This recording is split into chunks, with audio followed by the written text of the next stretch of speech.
happened to the music? Wait, I don't hear it. Not, oh, 10, 10, 9. It's going up. It's counting up. Oh, 3 o'clock. Stand by. Okay. As a small biz pro, I saw we roll, using procurement, program and control. As a small biz pro, I saw we grow, using procurement, program and control. I'm a businessman, yes, I'm an entrepreneur. Oh yeah, I'm a businessman, yes, I'm an entrepreneur. Oh yeah, I'm a businessman, yes, I'm an entrepreneur.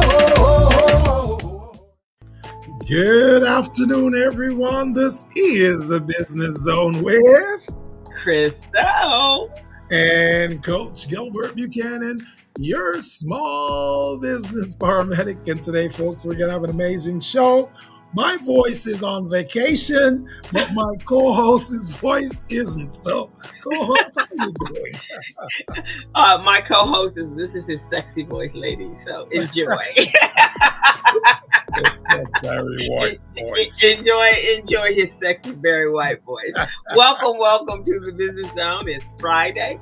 We are in the first week of October, zooming on into the end of the year. So if we have said last week, if you have not started planning and reviewing your financials to see if you hit your targets, this is probably a good time to do it. That way you will know what that's going to look like at the end of the year and in the beginning of next year when it's time for tax season. But most importantly, if you didn't hit those targets, now we got to help you come up with a plan that is going to help you do that. I'm going to turn off our music right there. We were a little jamming, a little smoothness going on.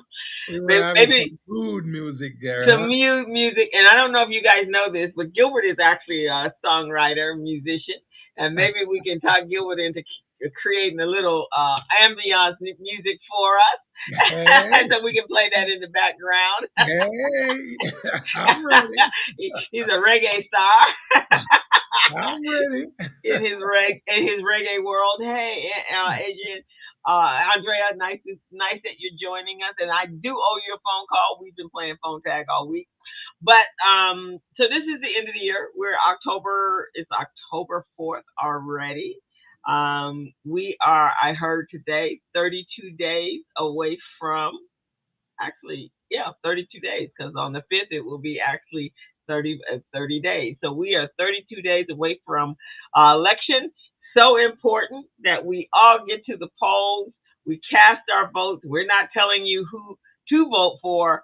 Just going to advise you not to vote for the person that wants their plan to be Project 25. So I'm not telling you who to vote for, but however. And while my co-host mentioned Project 25, guys, we've done quite a few shows on Project 2025. If you know nothing about Project 2025, check our last 3 to 4 shows. And I'm telling you, you guys are going to learn a lot about what it entails, what it's going to restrict, what it's going to prevent from you being an entrepreneur, a small business, or a woman, or a minority.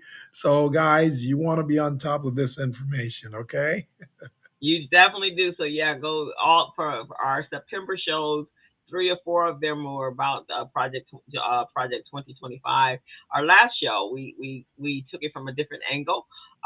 Many of us are entrepreneurs, and but there are so many people out there that are employees. So we had a HR specialist on last week, and she was talking about how the effect of Project 2025. So it's a life changer. It is doing its best to eliminate democracy. Which means that our freedom will be very limited, if not non-existent. And so you have to know how important that is. So get to the polls. I think at this point everybody knows who they should be voting for. If not, then that's a whole nother conversation. But we want to make sure that we protect us and women.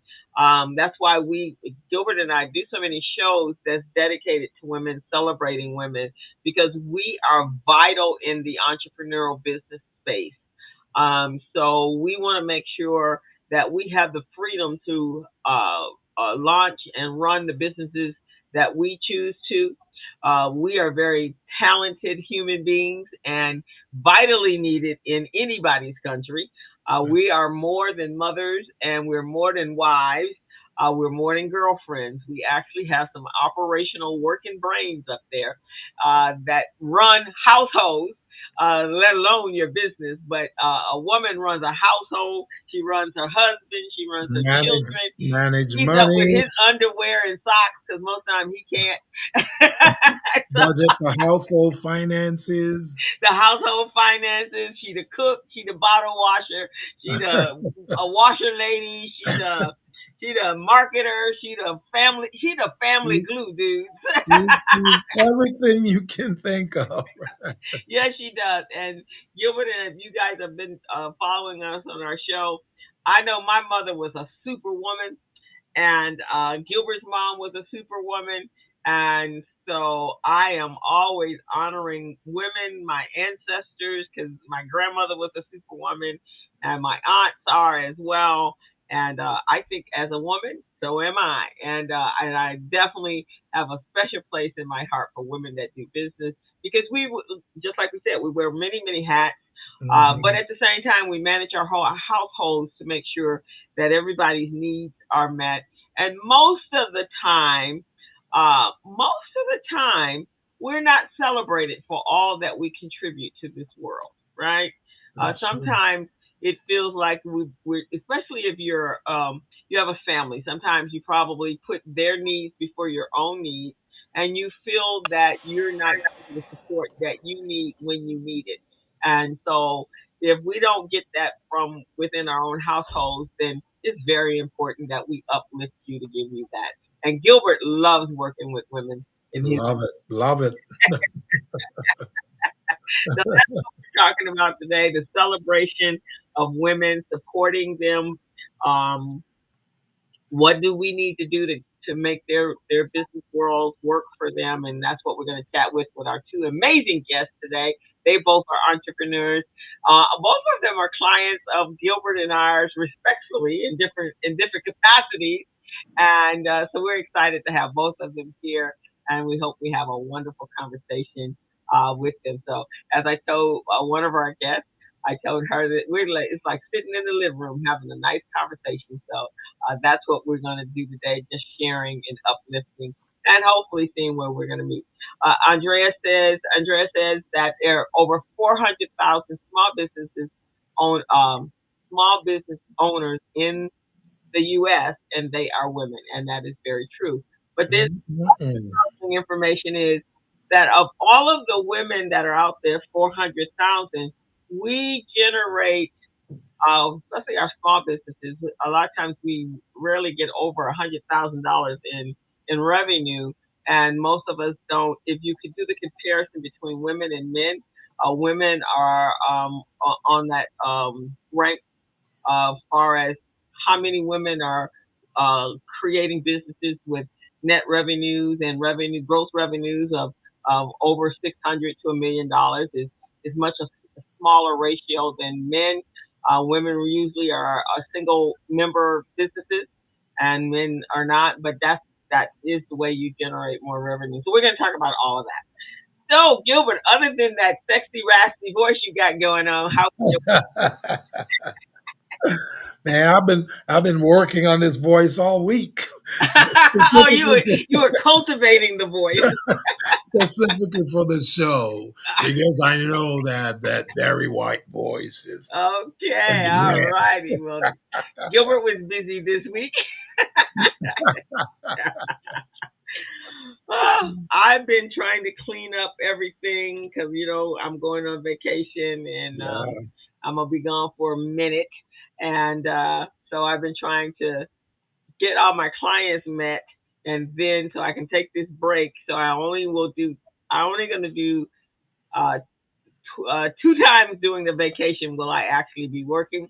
The other part will be a relaxation and rejuvenation, which is really, really needed because my kids are starting back up this month, October, Biz Institute. So this Oh yeah, Saturday is our first class. Yeah. So, that's great. yeah. So, and I'm excited, Gilbert. We have 2 kids that are going to Nifty National Oh man. business competition in New York. So that's where I'm starting my little trip. That's work. I'm going to be flying to New York to support those 2 kids that are going to Oh be really? participating. Yeah, on a How many national how stage. many how many days you gonna spend in New York?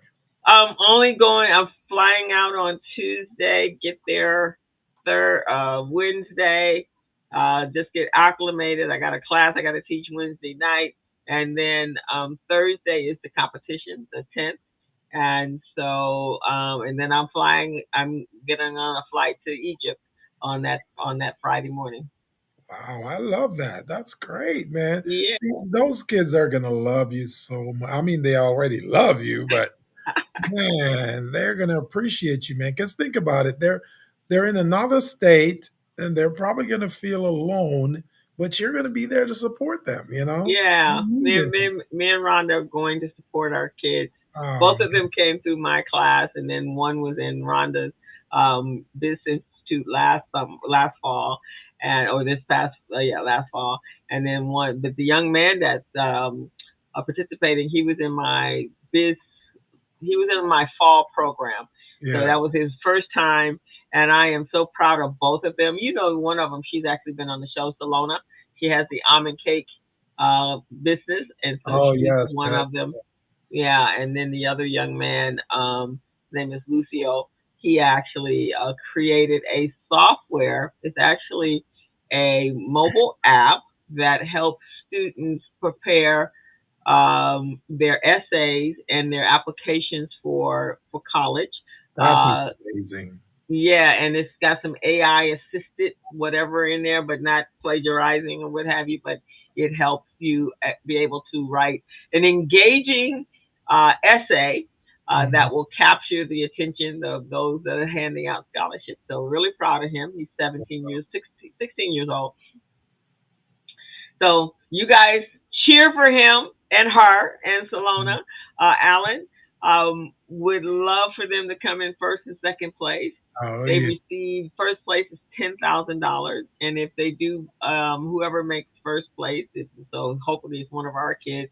They then get to do the international competition. Unfortunately, I won't be able to go to that one. I don't know where they're going to be this year, but last year they were in Amsterdam.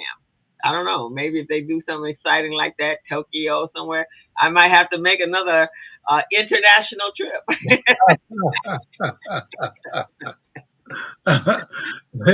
see, see that this is gonna be great, man. You know, I mean, you're working on becoming internationally known.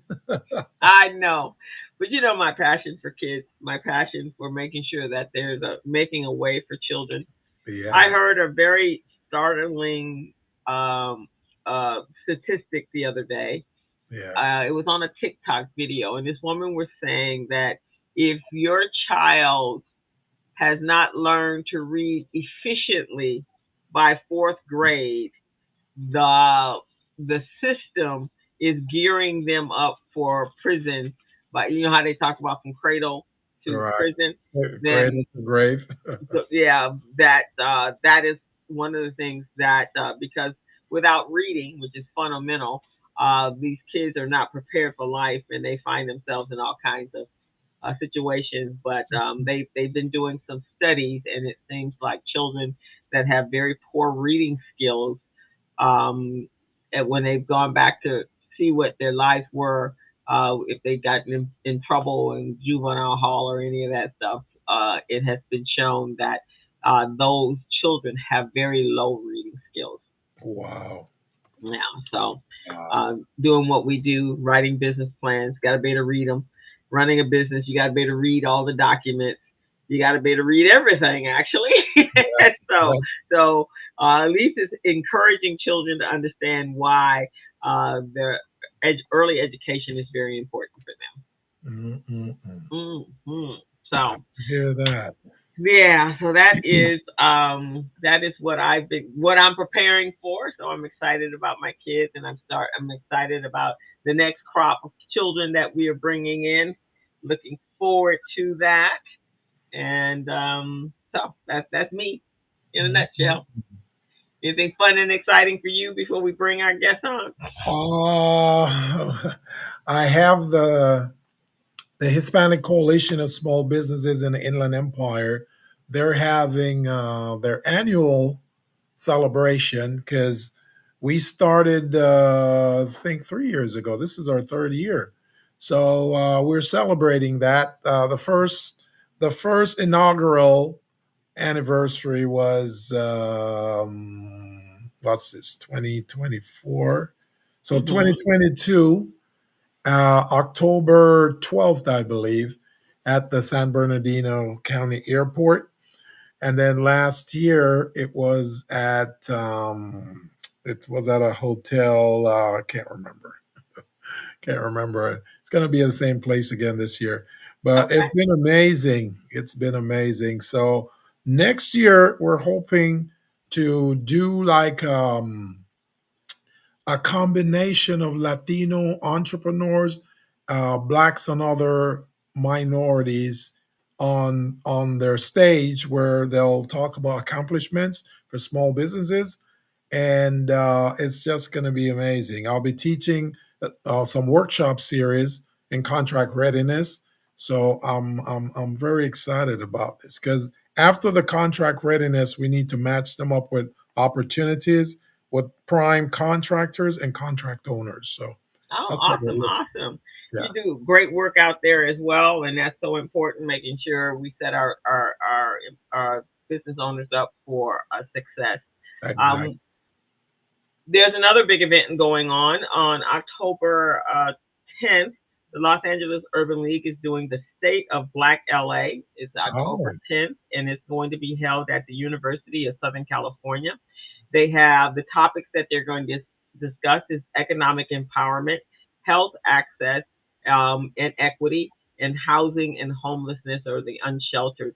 It is a live and live streaming event. It's going to be it's going to be broadcasted on Channel 4, uh-huh. CBS, as well as Telemundo, and they're going to have a panel of thought leaders who examine and propose solutions to the racial and economic inequalities experienced by the black people in the community, black black community in Los Angeles. So if you can go onto their website. I heard yesterday they were at almost at capacity. 700 people have signed up for it, registered for it, and they hold. So I don't know if there's any more seats, but definitely go on their website so you can get their streaming live. This is an important conversation, especially here in Los Angeles, where we are a city that is about to. There's a number of events that are coming up that could be some opportunities for you, just like Gilbert was speaking on, and you want to be ready for that. But we do need to know what exactly does that really look like in Los Angeles. So that's the And conversation. and if there are small businesses out there who'd like to participate in some of these procurement and contracting opportunities, but they're not really sure if they can participate or if they're ready, I want to put my phone number here and email.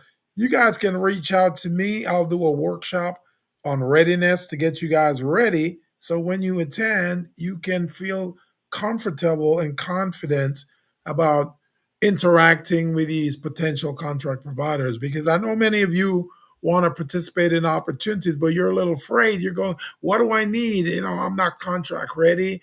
How do I become contract ready? So I will show you guys how to do that.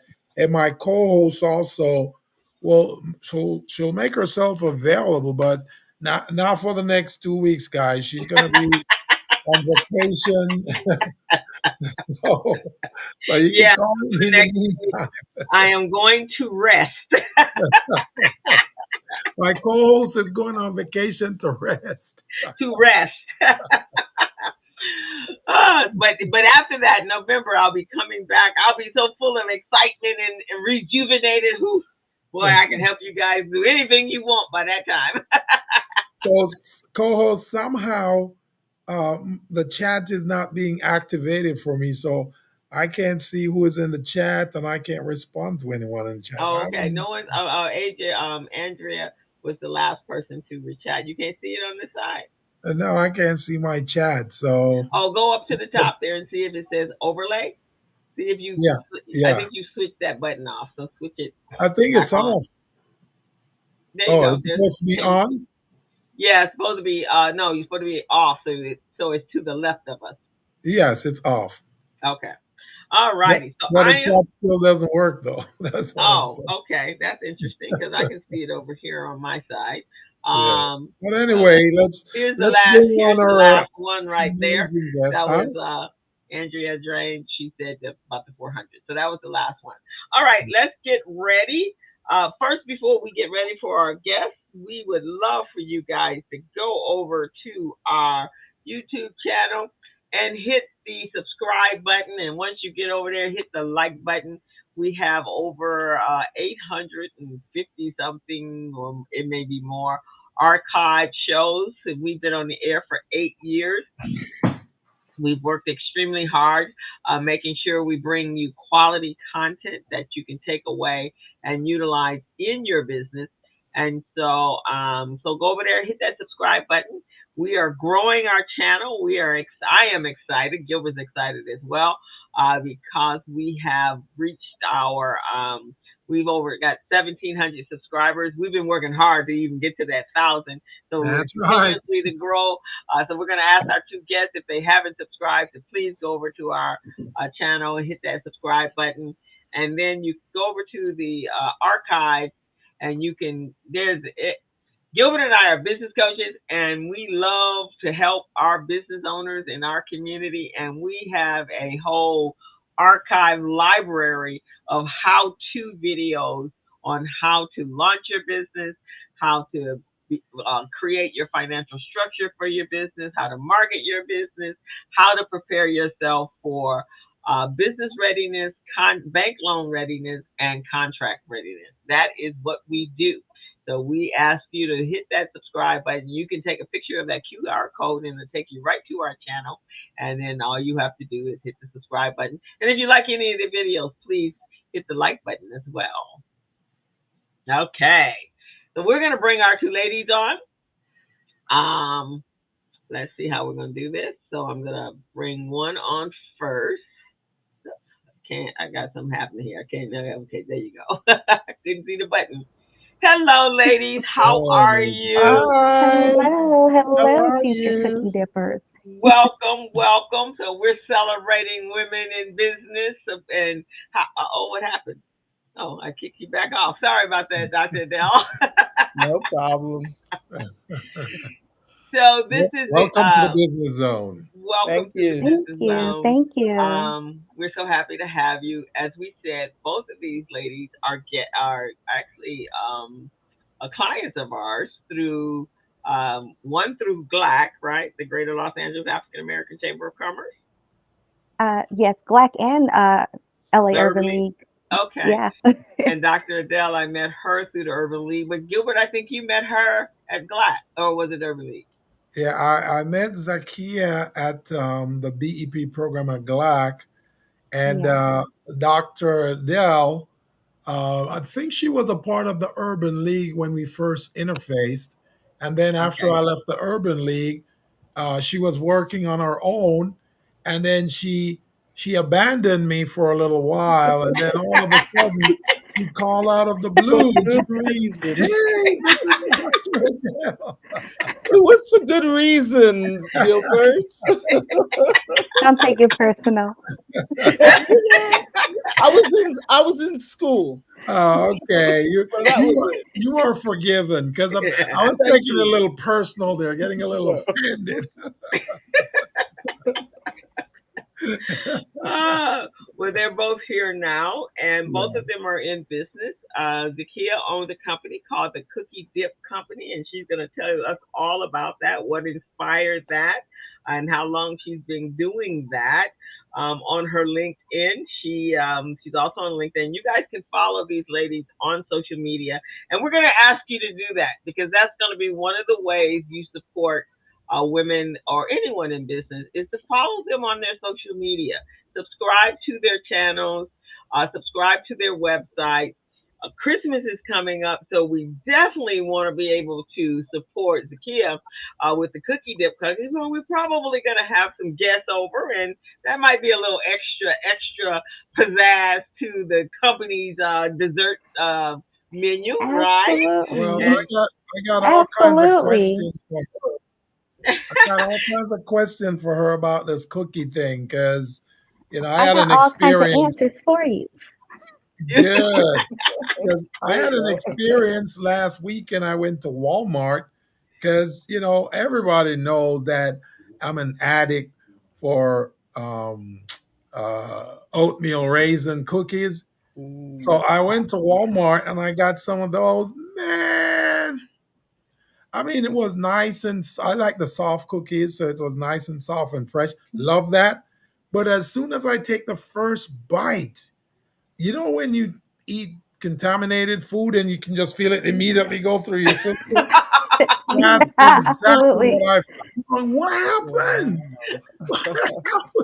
So I haven't talked to Walmart about it yet, but their cookies were contaminated, man. I Oh, that's terrible. I That is had to throw it terrible. away. So that's why I want to now go to the fresh source, the authentic, organic source. Okay. There you Well, go. let me There let you me go. be clear. I make the cookie dip. I make the dip for your Oh cookies. man. So I still got to So go you bake get it. your favorite cookies. But you know what? It it costs just as much to go to a small business and get their cookies fresh or to a bakery and get theirs fresh and then use my dips for them. That's where I source my Oh, actual so cookies from, oh, so other yours small is a dip. businesses. Yours is a dip that you just dip the Yeah. cookies. Oh, Yeah, you okay. dip the Yeah, cookies in, you can dip your fruit in, you can use it as a dessert spread and put it on your pancakes in the morning, your English Mhm. muffin. You can get real creative with it. All right, I hear that. Well, welcome, Yeah. welcome. and our Thank you. our Thank you. our other guest is Dr. Adele Roy. She is a author of a Hi, book. everyone. She has a book out that you can. It's called "Establish, Ignite the Calling That Lies Dormant Within Your Life Purpose." So she's written that book. She grew up in Birmingham, England, and Yes. I believe you share countryship with Gilbert, don't you? Well, I do. Yes. Okay. And with Kamala. Ah, she Yeah, we she gotta bring hails her from in. Jamaica. We gotta bring her in. she But my is parents, my parents are Jamaican. she They are. is Awesome. internationally known. That's why she got the microphone. Yes, yes, So she's indeed. an author, motivational public speaker, podcast host, radio host, and other various pursuits. And she's always searching for her purpose. So, welcome to the both of you. So, we're going to first start with Zakia, and we just give us more than what I gave you. We just gave you the appetizer, not even appetizer. It was just the hook. Right. So now we want you to give us who are you, what is your business, how did you get inspired to start this business, and then we'll do Dr. Adele, and then we'll get into the meat of our show. Sure. All Well, right. as you said, my name is Zakia Ellick. Born and raised in Los Angeles and an artist by nature. I've been making cookie dips since I was about 7, 8 years old. Just mixing the ingredients in my bowl, watching soaps with my grandma, but I never thought of sharing it until 2018. I went to the Playboy Jazz Festival with my friends, packed up 2 flavors of the cookie dip and shared, and then just became a thing at that moment. Um, didn't even realize that people didn't make it themselves. I was like, it's cookie dip. Don't you know what it is? And they're like, no, no, I never heard of it. And I'm like, okay, so I could start selling this. I always wanted a business I just didn't know what the business was, but everything just started clicking the moment people started asking me to buy it from me. So, and then once I made it a business, the flavors just started coming to me, and That now is it's my mode of art right now. that is great. So at the Yeah. Playboy Jazz Festival, when you took Mhm. it with you, were you able to sell any while you were there? Well, no, I gave, I Or didn't sell it there. just gave it I away? gave some there, but I did get orders. I got orders there. And, Oh, okay. I started selling them in those little, what do you call it, Glad Tupperware. Is it done? Oh, Yeah, I okay. got phone numbers. I got about 8 sales from people around me at the time. So when you the next year, did you go back to the jazz festival again and try to sell it that time or no? No, I actually didn't. I actually started doing pop-up shops the next year Oh, later on. So I already had, well, my original logo, my original packaging. I started at the, like, the Tiny Art Gallery. They would have events every couple of months, and that's kind of where I did most of my product testing, doing small pop-ups around town. wow. And I never saw these your products like this, man. This is beautiful. It's mouth watering. thank you very much. And So it tastes just as good as it you've got looks. the mango chili, you've got Yeah. vanilla bean, you got Hmm. the milk chocolate Or horchata. Is it yeah, horchata? I was waiting to see if you were gonna say it, but Oh, yes, horchata. And then you got lemon cookie dip and see that right. lemon.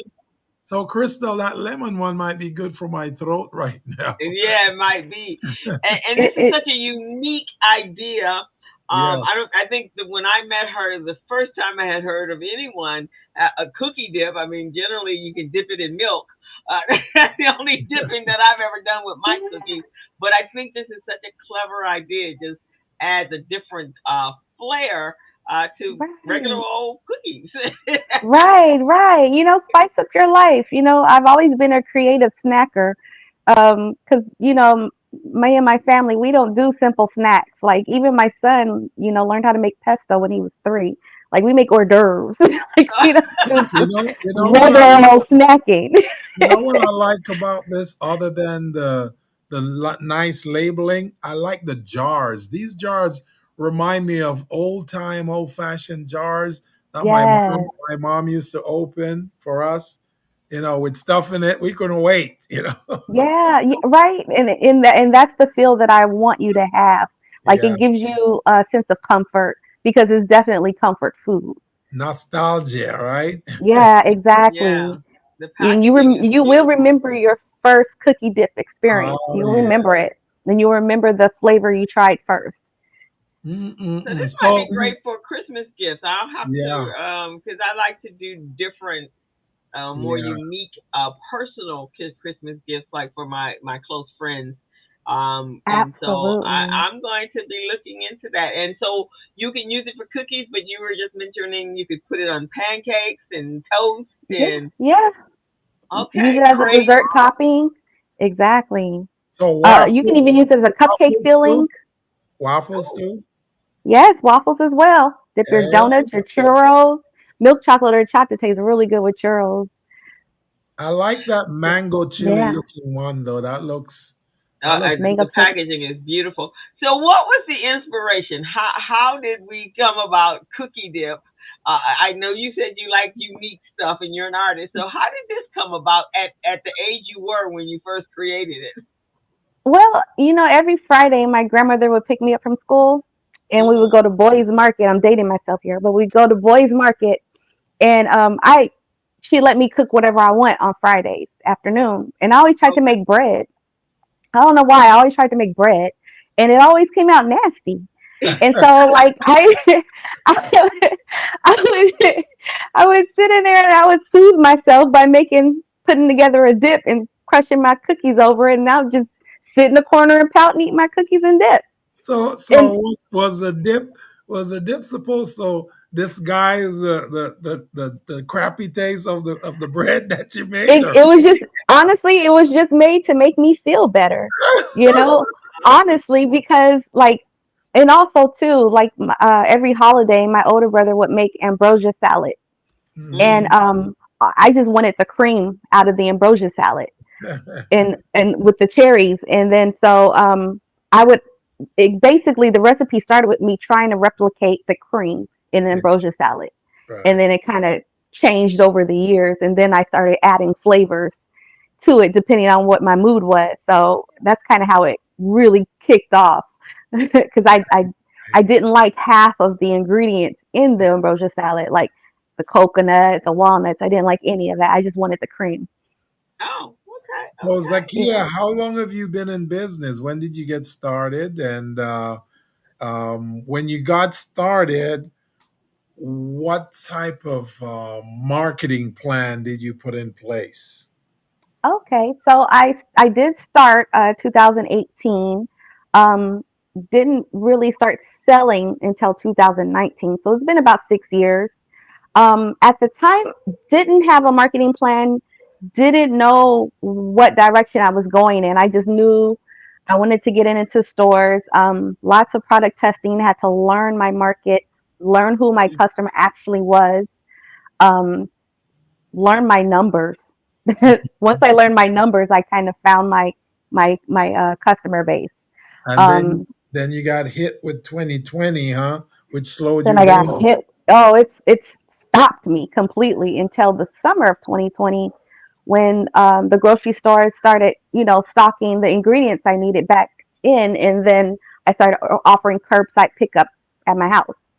And Wow. so then that's when like I friends from high school, I mean people you haven't talked to in forever was hitting me up and doing the curbside pickup thing. That's So great. That's great. yeah, so that started getting it going again. And then I have a cousin in Texas. She bought some for everybody.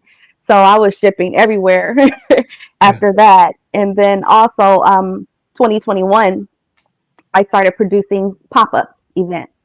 So Mhm. that kind of started a lot of my relationships with YouTube as well as different media outlets, and just getting my name out there and really learning the inside and out of my business.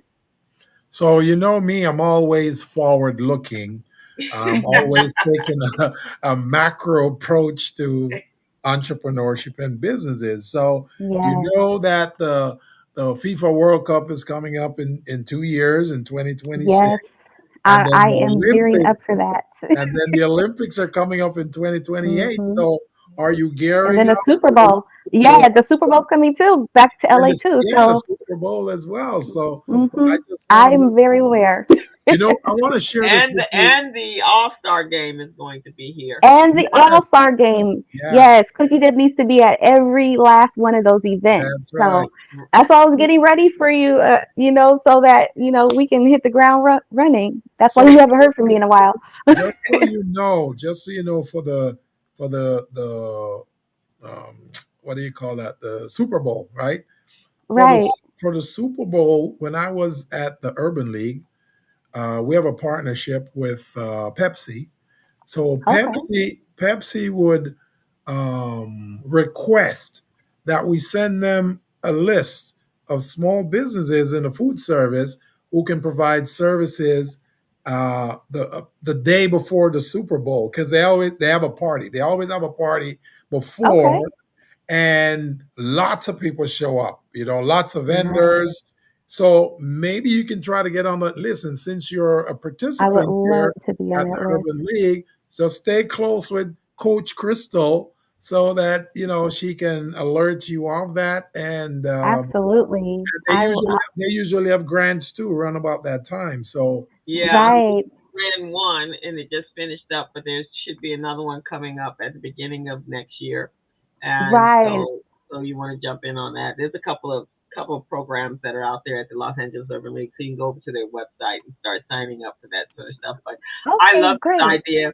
But I also on my other podcast, the community briefing, we had someone that is a he does the hospitality and concession at the airport, and I oh, can Oh, see and a lot of people and his company helps you get in not to your own store at the airport because you got to remember you got to really gear up big to be in the yeah, airport, right. right?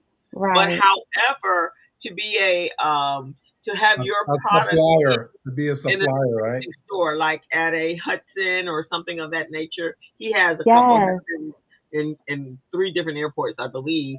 But to have your product in those stores, so when people are coming through the airport, what are they doing?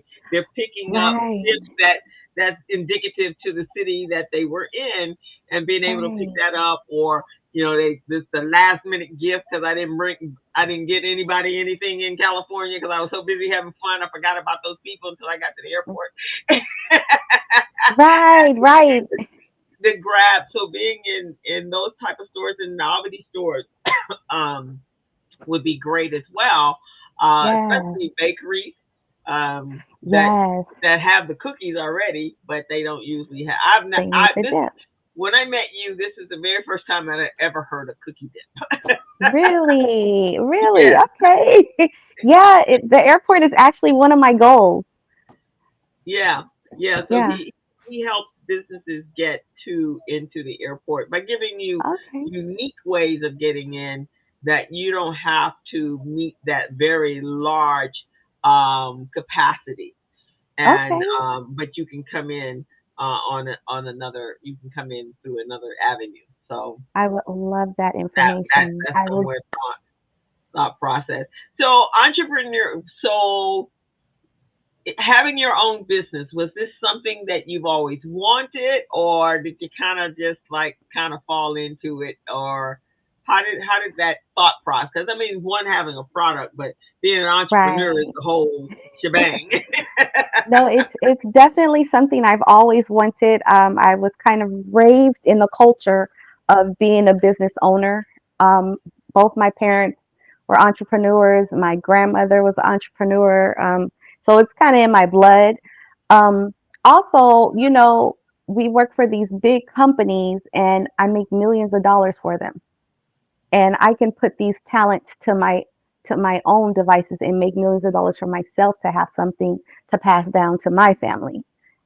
So um, it's like I've worked in various industries and made lots of money for other people in those industries.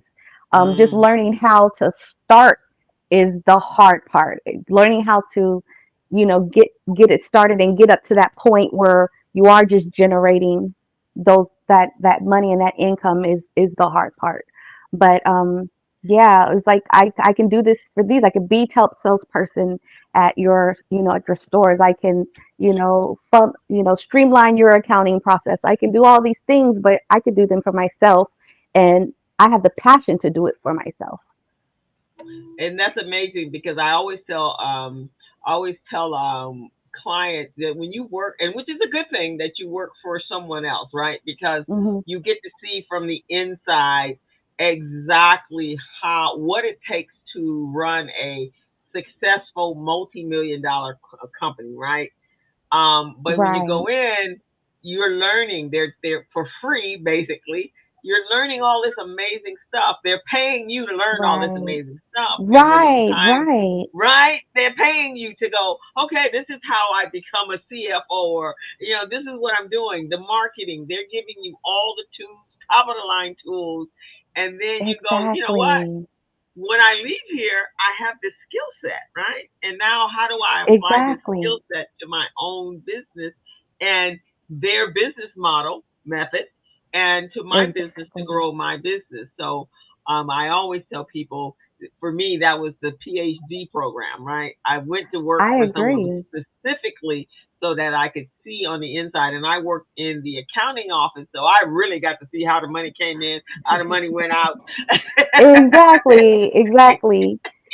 All kind of creative things in the accounting field, you see. But Right. yeah.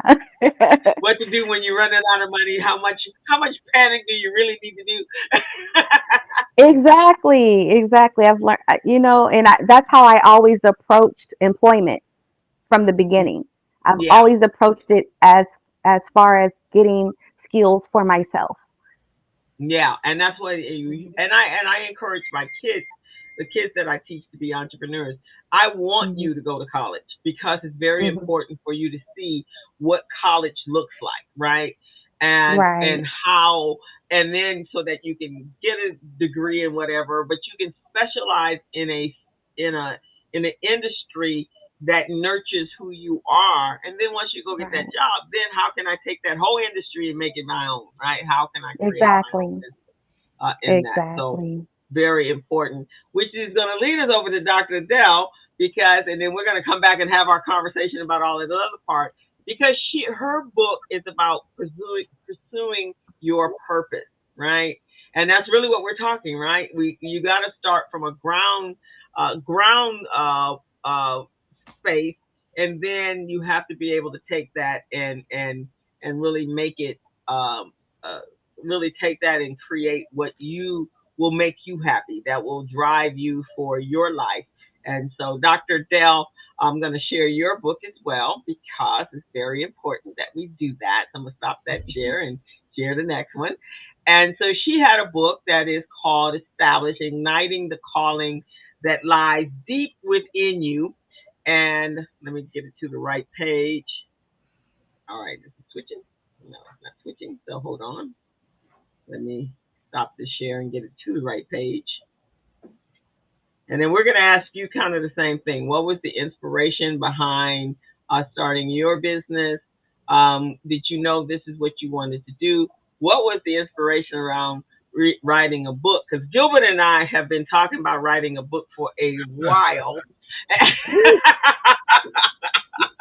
And it ain't that easy, or we don't have enough time to make it that easy. So tell us about you first, and a little bit about your world, how you left Bergen, England, and came to America, and what inspired this your book here. Okay, thank you for having me on the show. My name is Dr. Doreen Adele Roy, and I go by Adele.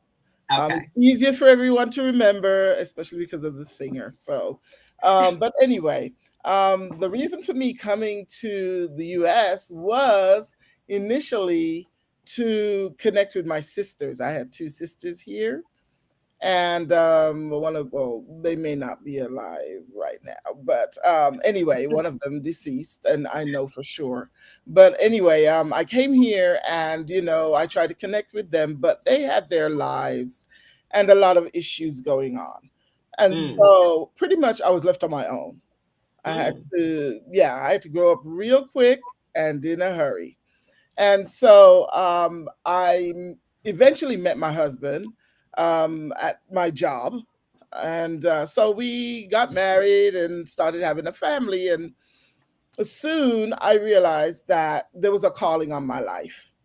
And I don't know if everyone understands what that means, but it's a divine calling. That's how I Mhm. see it. mm, And so I started speaking on a formal level, kind of uncomfortably because I didn't know what to do. I was on my own, like I said, and I wanted to speak because I'm a talker, but to do it on a formal level, I never saw myself there.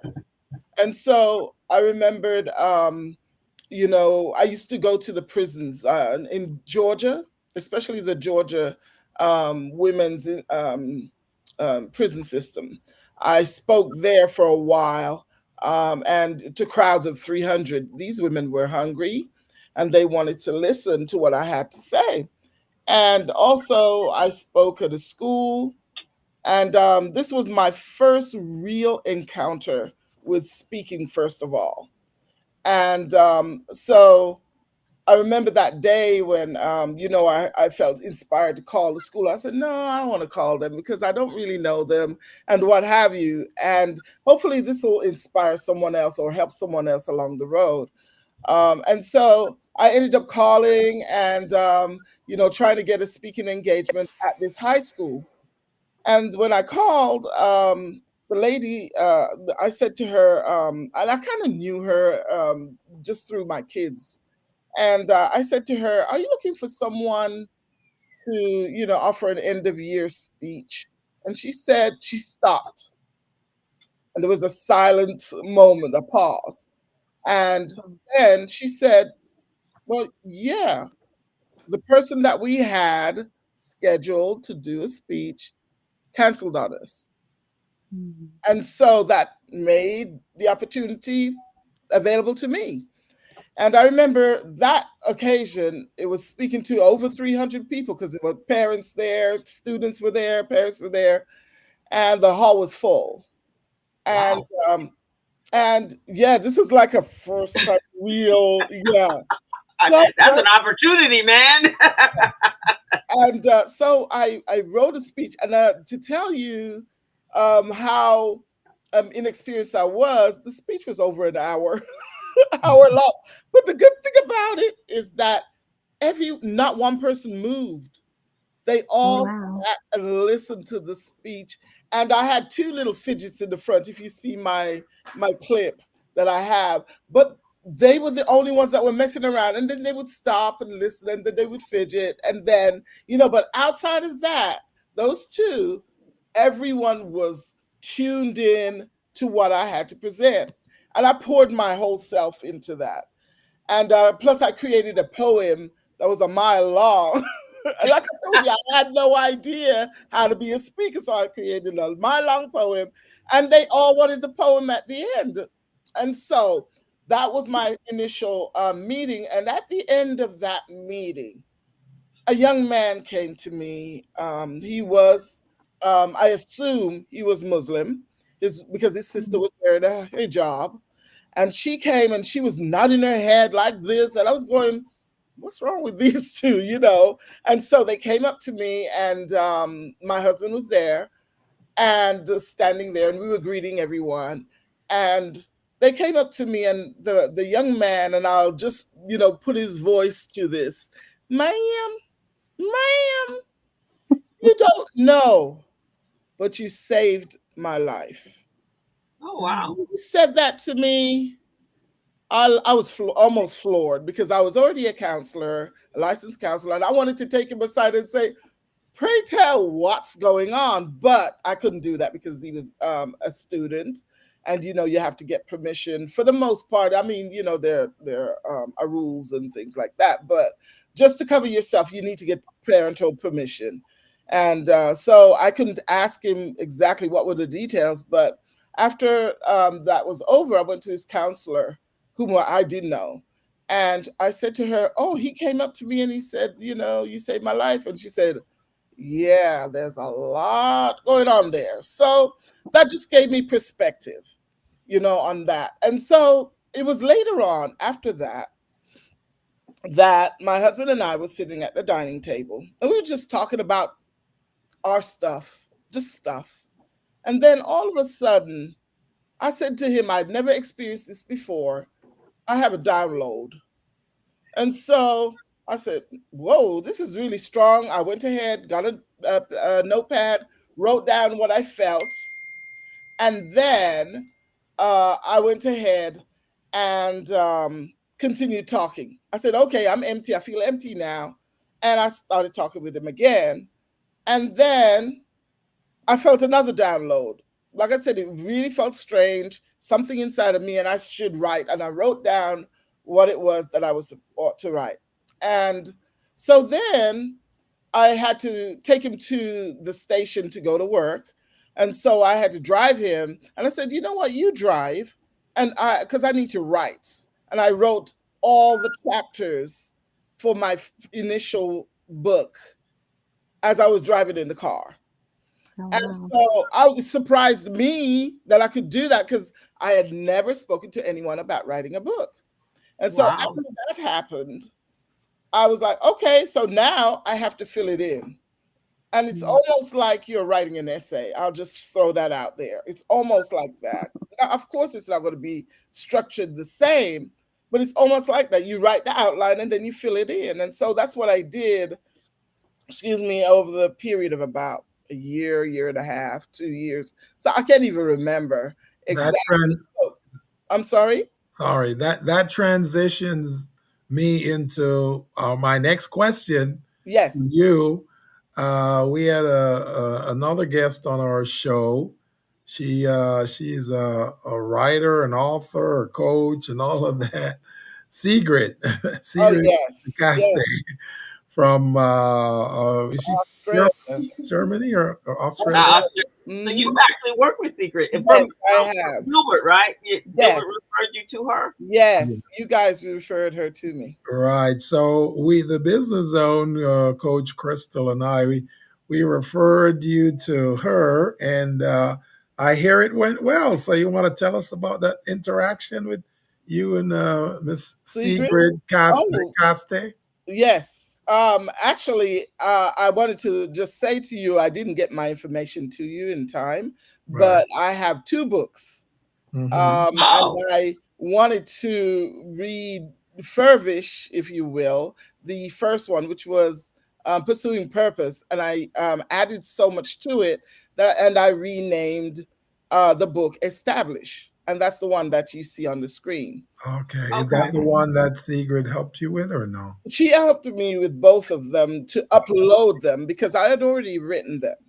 Oh. And Okay. what, I did a little refurbishing, and she helped me to create the covers. Mm-hmm. And then she went ahead and helped me to upload my books. Now the uploading part is really, it's more challenging than the writing.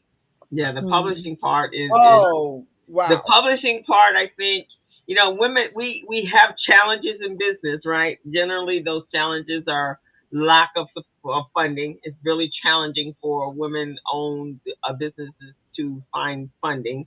Um, but things like publishing books and things like that, you really like you said, the writing of the book is probably cool, but the publishing and getting it marketed where people will buy the book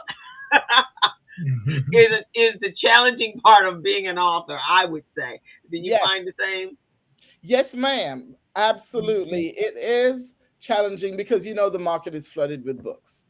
Yeah. And yes, so to get yours, to where, it will inspire others and that they'll be able to, find good or find use in your books. I needed, to be really honest with you, I needed support. Mm. I gave, my friends, some of them, the book to read, and they read it and said, this is good. This is good. This is a real good book. And I was like, okay, thank you. Because remember, I wasn't a pro, and I didn't go the quote unquote professional route, which is get a publisher and all of that. I was a self-published. I'm considered self-published. And so I went ahead and did what I knew how to do. And then Sigrid came along on your show, and I worked with her, and she helped me to structure the books. She did, Mm, and upload them to the system where they are now on Amazon for okay. sale. And she did that times two. So I have another one, which is Making the Connector. I was struggling to get the books to you, Crystal. I don't know if they landed or anything like that. But anyway, there's the other Did you, one. I got the email, but is there a physical book coming? No, the book is there. They're both online. Yeah, Oh, if okay. you go to my website Oh, okay. is I'll stop that sharing www. it to your website. Yeah, So Dr. let me ask Doreen this Roy. Hmm. question of both of you, because as I said at the beginning of the show, women, we're balancing a life, Yeah. which our husbands, our children, our parents. If our parents are still alive, some of us are in a position where we're taking care of our parents. How do you guys balance work life, family life, spiritual life? Do you guys have you first found that to be a challenge? And secondly, what are some of the tools that you use in order to counteract? And if you haven't, that's cool because maybe somebody on here can help you. Right. So either one, Zakia, how do you Well, balance? Because you have a child, you have a son, right? I do. I have a 12-year-old. It's constant readjusting, you know. Um, God works through me, so that takes care of my spiritual. There's no lack of God in my life. Um, Mm-hmm. and through that, I'm able to adjust when needing to adjust, some things fall by the way. It's constant adjustment. There's no one stop shop for, balancing your life, and shutting out with other opinions on how you should live your life kind of helped me too, because I Mm. have an untraditional household. I'm an untraditional person. I was raised by very untraditional parents, and so I don't think of things in the mainstream sense of anything. My son is homeschooled. He's been homeschooled for years, since before the pandemic. Um, we don't have normal bedtimes. We don't have, the regular 9 to 5 schedule. What works for our household works for our household, and being secure in that is number one Mm. for me, and securing my home is number one. And then, as far as my business is concerned, staying tunnel vision. I include my son whenever I can within my business. So often you'll see him at a meet and greet with me, or a networking event. He's learning from me I because I saw want it to. at your graduation, the Yeah, meet. you did. You met him as well. Like, I bring him with me. My parents did the same with me. And that's how I learned a lot of things in business, because it's like, I did go to college, I did graduate from college, but I learned from working, from actually doing. I can't tell you one thing I learned from college that I didn't learn from working first. From Working working. working made college easy for me, Yeah, and as an you know. entrepreneur, especially when you have family, I'm a third generation entrepreneur as well. So it Hmm. kind of, you knew that journey was going to be the journey. You had some steps to get to there, but it's different when it's in your Right. DNA, right? Because it It comes is. It almost is. natural for you because it's just who you are. Just Exactly, exactly. I mean, since I was a kid, like, I remember in 6th grade, I made a deal with the corner store owner to get candy wholesale, and every morning at 6 a.m. I'd be there buying my candy wholesale, and I'd be selling it during the day from my backpack at school on the low, you know, on the low. because I wasn't supposed to be doing that. Right, But I did, exactly. but I had to re up every day. I would sell. I did something so crazy to me. I sold the filling to the pens. You remember the big pens where you take the little ink Uh-huh. out? I would sell the tube of ink for $1 each, when you See, can buy the whole pack for $1 at the corner store. The same store they're going with me, they buy my ink from me. see, You know? you had the hustler gene in your Yes, DNA. yes. Exactly. Exactly. So, Not the I whole don't pen. know any other way. She didn't sell a whole pen. She just sold the ink. That's like selling the cookie dip without the cookie, right? Exactly. Uh, Exactly. So that is a it's just very in unique me. story. So And you it's don't need a like whole something pen. You so. just need the ink. I just like, you need an ink repair. You need pen repair. I can repair your pen for you. I remember doing that. Wow. I could That's see her amazing. co-host. I could see her going to those little small business expos and getting a free pen and a free pad, and she's Yeah, just reselling them. that's exactly what I did. That's an entrepreneur, Good man. for You you. you you Oh make a man, business out of nothing. Yes. Yeah, you know, I always had money when I was a kid. Like, always. Dr. Adele can attest to this. That's a Jamaican culture right there. Oh, That's what yes. we do. We sell Yes. everything. My mother actually was selling in the markets, and I wrote about it in the book. She was the first entrepreneur in our family, and I she used to tell me stories about how she'd get all the things from the field, and take them to market and sell them. And she had her kids with her, et cetera, et cetera. So And she would where tell was me she? Was stories. she in Kingston? She went to Kingston. She So was so from St. co-host. Mary. Co-host Uh-huh. in Kingston, there's a market, right? A general Uh-huh. market where all the I don't want to say farmers, but farmer-like folks. They bring Okay. green produce to the marketplace. They Hmm. Uh-huh. sell everything from mangoes Yeah. to Yams. ackee, Yeah. corn, Bananas, you name it, plantains, man. everything. And Well, that's what she's Jamaicans are the talking about. ultimate of entrepreneurs.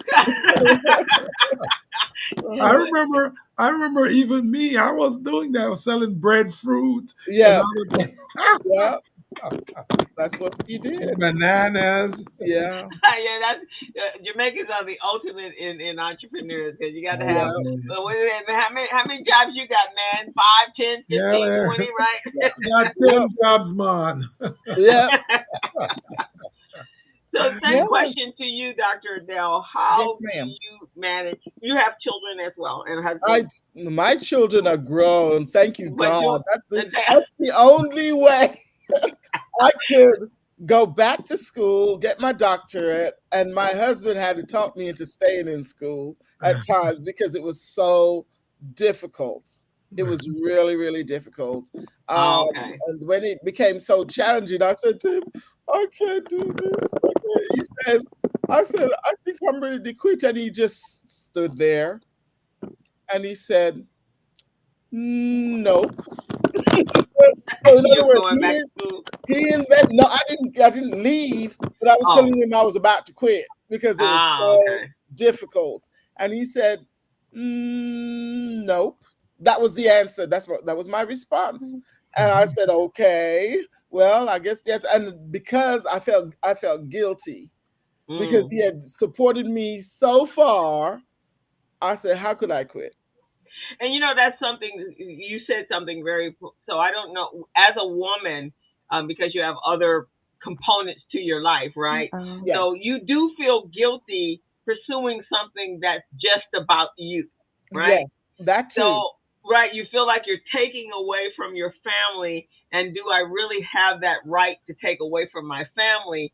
And so you feel guilty. Even when you take off time, you feel guilty about that. So as a woman, I know I do that. That's why I had to, a number of years ago, make a definitive effort to say, okay, I'm taking vacation.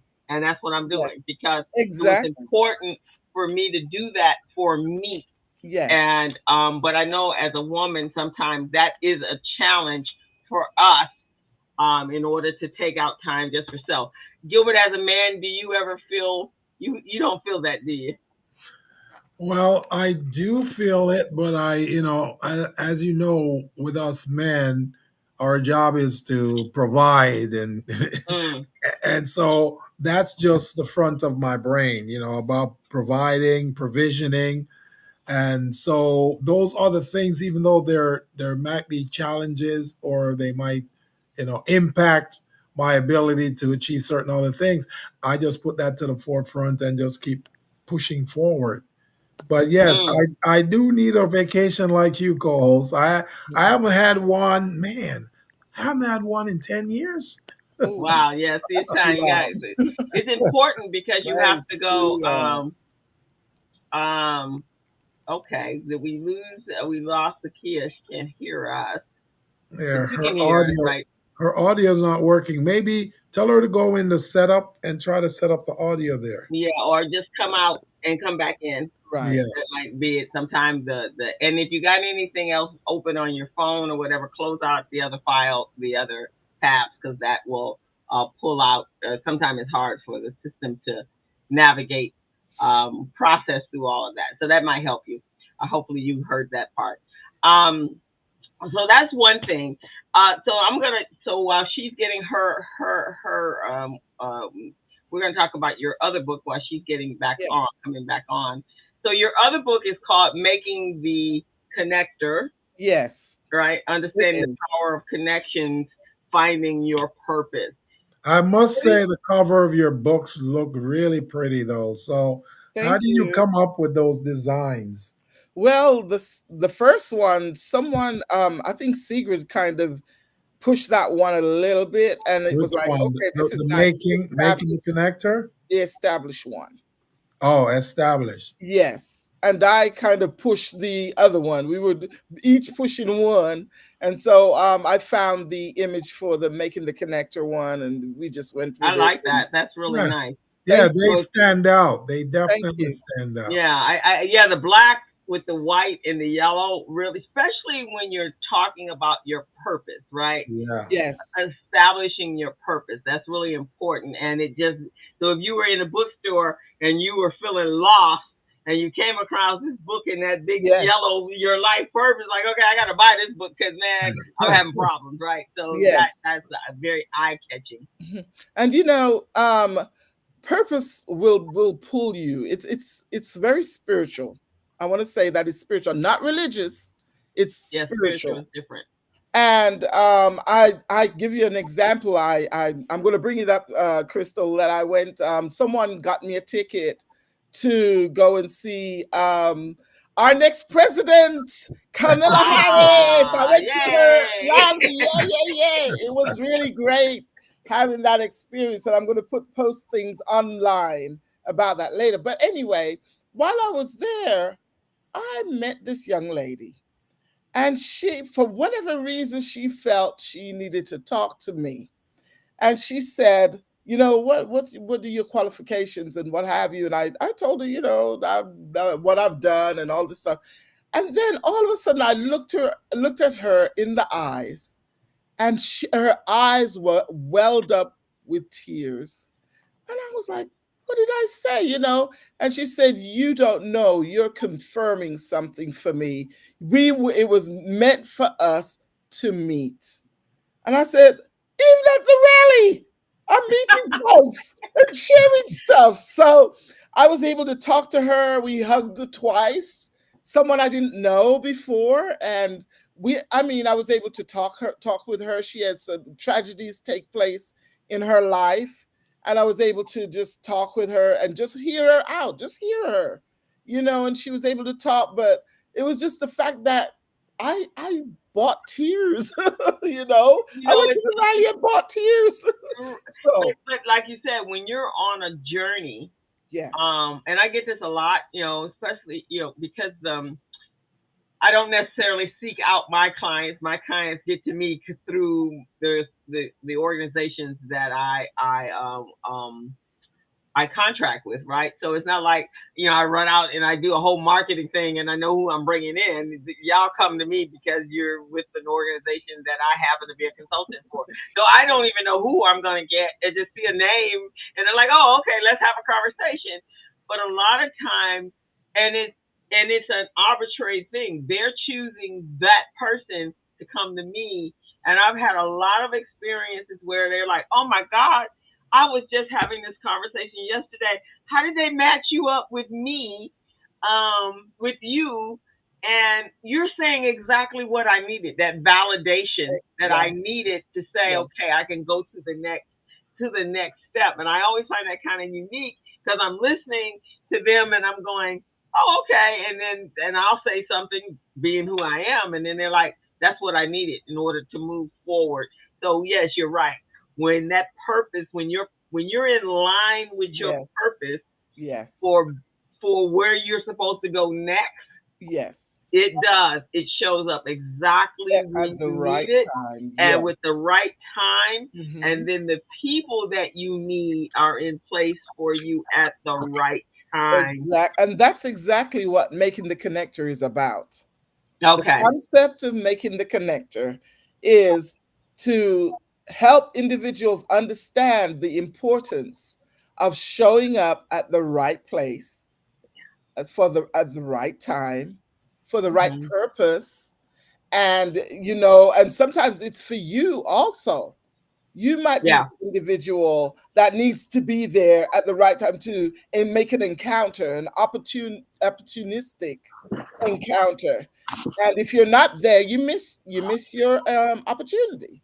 It's as simple as that. Exactly. And one of the things I found, and so this is my next question for you guys, I have found sometimes we the people can talk ourselves out of something, or someone says one thing, and even though this is the right thing, as this is where I'm supposed to be, and someone, a naysayer in the world, right? They they don't have your same drive, your same passion, your same purpose in life, and they go, well, how do you think that's going to work, right? And then you start to doubt yourself, especially when you have something that's not unique, right? If you don't have that unique type of, or that if you have something unique and it's not people go, well, why would you do that, right? And then you begin to doubt why would you do that. So I've learned how to turn that off myself, Yes, because exactly. people can divert you from your purpose. That is exactly what happened to me when I in my earlier days when I was selling. I went to like a library book fair, and Uh-huh. this older gentleman came up to me, and I was talking to someone. He must have been listening to my conversation, eavesdropping. Right. And I was talking to someone, and I said, you know, the second book, Making the Connector, came out of the first one. Uh-huh. He didn't even ask me what I meant by that. He just came over to me, and he was in a conversation with someone else, and he said, excuse me, 1 minute, 1 minute. And he came over to me and he said, you need to write just that one book. And I said, tell you that. just out of respect and the fact that I was in a crowd of people, I didn't say a word. You have to just be quiet. And Yeah. well, he might have been an author and thinks that, well, his last name, I usually say this about people who like to be like that. Maybe his last name was Christ or God. And, you know, all of a sudden he's telling me what to do when the maker himself told me what to do, and I did it. And so Right. you just have to let things bypass you, or you bypass things and keep moving, because if not, you will become discouraged on this road. Let me tell you. Right. Did you get that, Zakia, when you first Yeah. started, especially with a very unique niche? You have no idea. And then I learned to instantly forgive people. Okay. And this is I'm why working on that. they weren't given the vision I was. They can't There you Right. go. see, There you go. so like, okay, I hear you, but I know what I'm told, and I'm doing what I was told to do. Yeah. Yeah. So But I know when I first started, mine came from my mom, and my mom was an entrepreneur, so she got it. I had been she counted my first business was with her. But when I told her I was leaving my very good paying job, well paying job, and I was getting ready to branch out on my own, she goes, "What you getting ready to do?" I said, "Mom, I have a plan. I can make this happen because I had a plan. I did have a plan. I didn't always share it with her, but she's like, but you have." This was her comment. But you have health benefits, and I'm 25 years old, wherever I was. I think I was in my 30s. I said, I think I'm healthy enough to make this move. Wow. Health benefits is not what's going to keep me here and me moving forward in this space. And the only time, and so, she's like, okay, baby, I have faith in you, but you sure you want to give up the health benefits? Yeah, Mom, I'm okay. I'm all right. But that happens when you go out to say, I'm going to start my own business, right? Yeah. And people going looking at you, and especially if you've had a good paying job, that like you're leaving a good paying job to go do what? Yeah.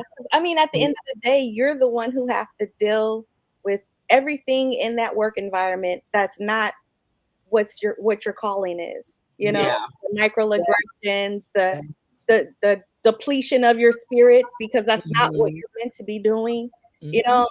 When I say, I'm like, I'm the one who has to get up and do it every day, not you. Exactly. Yeah, exactly. And I remember when I was making that transition, this particular job, it was time for me to leave, and I actually had a time frame, a time set, but then I stayed, a couple of years past that because I really enjoyed the people that I worked for, but I wasn't being fulfilled by the work anymore, right? Exactly. And so to get there, I would have to at that time, Les Brown was really, really popular. I had to listen to Les to work. I had to listen to Les at the lunch hour. I had to listen to Les to get home. Then I had to return that cycle all over again in order to get past that, because it's like, oh my God, I got to go here again. Oh my God, it's Sunday night. I got to go to work on Monday. Yeah, so that was what you work for people that you're way smarter than them. but Oh they're yeah, that overdue. part too. You know, it's That like part. all Yeah, because they that have part. money, all because they were born in the money or have money somehow. So it's like, okay, they hired me because I'm smarter than them, but Yeah. I can take my intelligence and move it to where it's appropriately used. And that's so true because I took my employer, and it was interesting That's from nice. day on, let's say on Monday, on Friday I was an employee, on Monday I was the consultant. Same person, same knowledge, Mhm. but Wow. on Monday I had more respect than I had when I was the employee on Friday. Right. It just changed. Wow. Oh, And it's like, wow, okay, same thing. It's just I was not your employee, and so that was a deciding factor for me. Like, okay, I'm on the right track, right? Because just Right. that little nuance, and I don't know if men get that as much. I think men, you guys go when you guys are working, you get far more respect from an employer and sometimes from your client than we as women do. Yeah, that is true, and it makes for a good transition into what my next question is going to be. Um, we know through research on this program that women entrepreneurs, specifically minority women entrepreneurs, face a lot of challenges in the marketplace, and some of those challenges are funding, financing for your business, getting a contract, getting mentorship, or even um, being in a network setting so you can gain access to opportunities. That's been very tough for many women, as we've seen on this program, the Business Zone.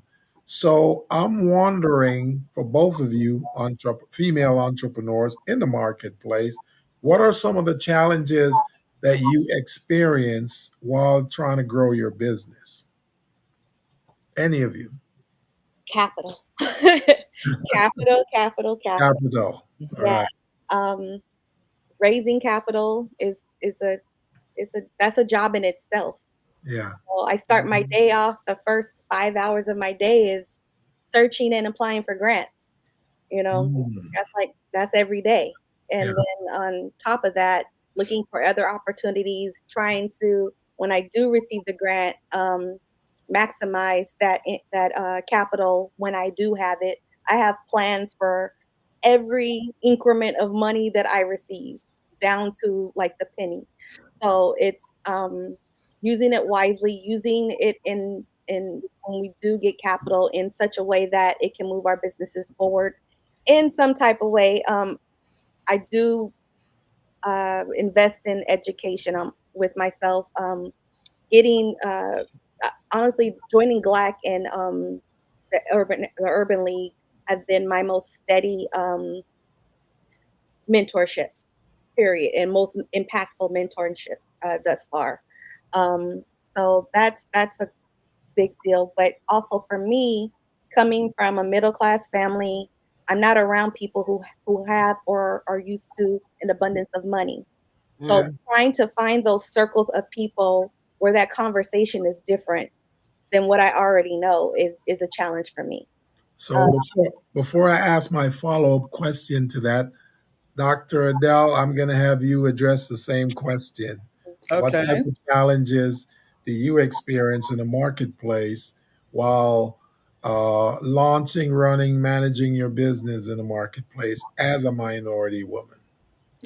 Well, I initially, because I came from the persuasion of don't create debt. mhm. And so I Mm, started out using my own money. yeah. And then, of course, I went to school to complete my doctoral degree. And after I came out, I used my own money again. But Mhm. then I'd always heard throughout the years, use other people's money. I used to hear that. Yeah. Use other people's money, and I got it. Finally, I got it.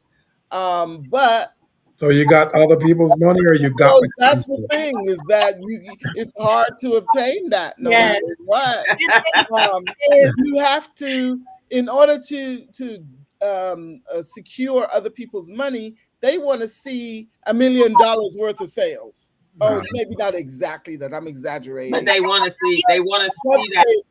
They want to see. They want to see the spreadsheet. Yeah.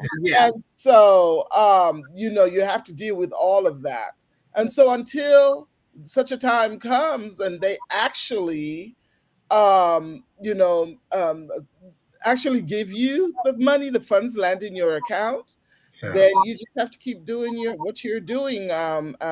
Recently, I did get an intern who helped me tremendously to, you know, do some things with my business. She was a techie kind of person. She did a lot of things for me, and so that helped me. You know, I have got a host of things that I can post, and it's coming where y'all are waiting. They're coming, but that's kind of how I navigated that. And I am navigating it. That's good to know that, because the data that we're collecting is just amazing. And at some point, my co-host and we're going to compile all of this. We may put a white paper out there, or we may just put a book, you know, a small book to share some of these challenges in the marketplace that women, minority women in business and other minorities experience. Now, yeah, I hear you say that you use your own money, and it's like there was no other alternative, because no one was saying, "Hey, Dr. Adele, here we go." So in order for you to stay lucrative in the business and the marketplace, you had to dip into your wallet.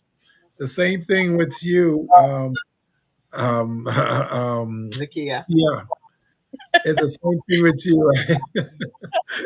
right? Forgive my memory lapse. I was telling my co-host that after my COVID in 2021, sometimes I don't even remember. I don't even remember people close to me their names, right? Even Crystal. Sometimes I forget her name when I'm going, oh. Yeah, that's why I'm called co-host sometimes. I call her co-host. It's easier to remember. I'll charge it to your head and not your heart. Yeah. So, Exactly. So I know you probably go through the same thing, right, Zakia? Yeah. So Can I say something, Gilbert? yes. I just want to make it very clear that I cannot thank the Urban League enough. Yeah. Crystal is one of, you know, someone I connected there with, and I have a host. It's as if I have a village. Facts. Helping to raise me. And that's how it's supposed to be. I'm sorry. Yeah, that's the way it's supposed to be. That's how it's supposed to be. For us entrepreneurs, that's how it's supposed to be. I have several personal phone numbers, and I can text any one of them, and they'll respond. Yeah. They're very, very supportive. Yes. And I text them in a minute. And you know, and then I follow up with an email, you know. And it's interesting because, and that's something that when I first started out, which is why I do what I do, was I didn't have that kind of network. Right. I don't know if Gilbert had that kind of network when he started, but today there are so many organizations that not just, you know, that you can have programs, but when they level up where they actually become your village and they really want to see you succeed, right? Not just throw some information at you and like, okay, you're on your own, go make that happen, leave you to it. And years ago, that's kind of what would happen, right, Gilbert? You know, they weren't as, especially when I started my business, there were no programs like what the Urban League had for small business owners. There was plenty of programs for people that work for other people, you know, being able to introduce you to employers and so forth. But to be in business for yourself, I had to figure that out all on my own, Yeah. which is why I can't imagine. right. I mean, everything had to go from scratch. The very first business plan I wrote, I had to, I reached out to the Census Bureau. They sent me a stack of books, manuals that deep, and then I had to pour through those to find out who is my target market, right? Yeah. And so today, there's so many programs, and if nothing comes out of this, is when you guys definitely tap into the organizations in this city that are providing this amazing services for you that you don't have to pay for, right?